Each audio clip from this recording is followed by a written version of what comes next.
There have been rumors that Diddy suffered a psychological breakdown as a result of being beaten while being held at the Metropolitan Detention Center in New York. According to those close to him, he's been having mental health issues and has considered harming himself. According to reports, Diddy is extremely terrified of what is about to happen because both Jay-Z and Jennifer Lopez will be called as witnesses. According to a report from the Daily Mail, that's why Diddy had a breakdown. A person close to him apparently said, quote, "Spending the holidays behind bars was a nightmare for him." If we're to believe all this, Diddy had a meltdown in his cell and begged the guards to take him to the hospital for observation, but they refused. This same friend or person told the Daily Mail, quote, "He eventually managed to calm himself down with the meditation technique he's been using while he's been behind bars. It took him a few hours of deep breathing and focusing to get out of the bad space he was in, but he finally managed it." This isn't the first time Diddy's mental health has come into question while he's been at MDC. When he first arrived, he was on suicide watch, which the U.S. Department of Justice National Institute of Corrections describes as supervisory precautions taken for suicidal inmates that require frequent observation.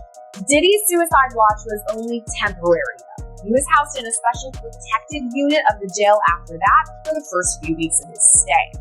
But Diddy right now is in Gen Pop, meaning general population, a place where the majority of the inmates stay. And that's where he apparently had this Diddy's darker side has been revealed by people close to him.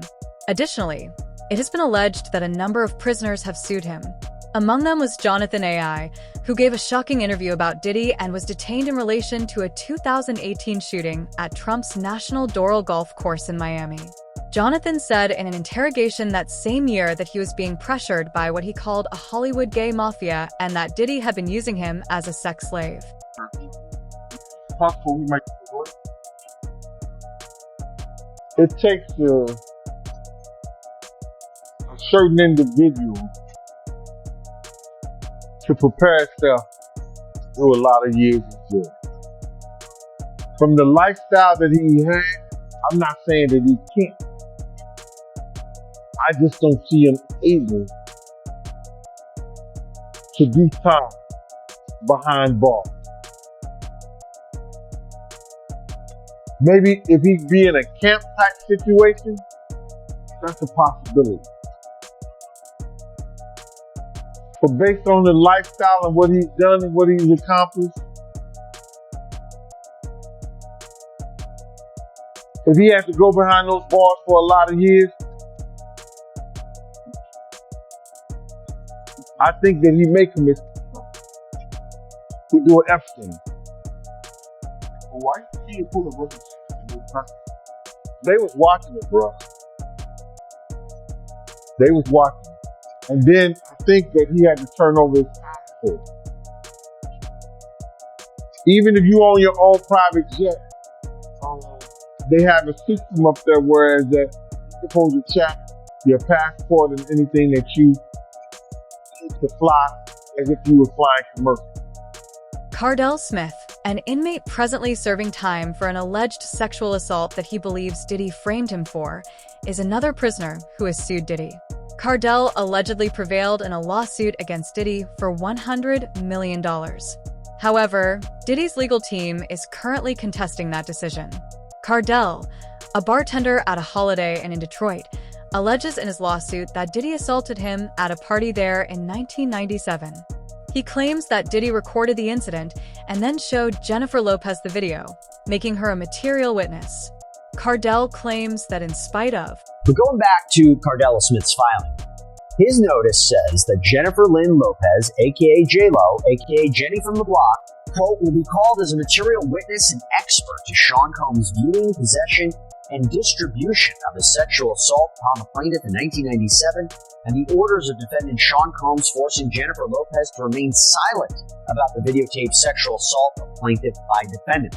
Plaintiff states that the material witness Jennifer Lynn Lopez, also known as J-Lo and Jenny from the Block, was engaged in a relationship with the defendant Sean Combs during 1999 and 2001, and that the sexual assault of the plaintiff was recorded, distributed, and held by the defendant at his New York residence and recording studio. And during the relationship with Jennifer Lopez, she was made privy to this video that was taken by Sean Combs and his employee Kirk Burrows. She, J-Lo, has known this video existed and was in existence and took no action to make it known to anyone in law enforcement, and that she was even questioned by New York Police Detective Derek Palmer about this matter, and that the report will show that her answers to this tape was and still remains a resounding yes to its existence. And again, Cardell Smith writes that he wants to call Officer Derek Palmer as a witness because he says Palmer is the one who questioned Lopez and believes that he will have testimony that could help his case. As I mentioned, Diddy's legal team has called for this entire case to be thrown out. Cardell Smith has filed a massive response to that request that totaled more than 200 pages. Probably half of it was just straight up copies of case law that seems to support his arguments word for word. It's something out of like a legal textbook. There's so much to slot through, but I kind of want to give you some of the highlights. So first, in addition to the claims of rape and a cover-up, Cardell Smith also claims and alleges that Combs was violent towards his loved ones. At times, Cardell Smith addresses alleged threats against his family. Other times, he says Combs actually caused serious injuries to his brother. His response reads, defendant used threats of murder to force the plaintiff to not bring the case to any court of law enforcement until the homes of the defendant were raided by Homeland Security, that the plaintiff knew it was a safe time to bring the case, and that is why we are here at this juncture.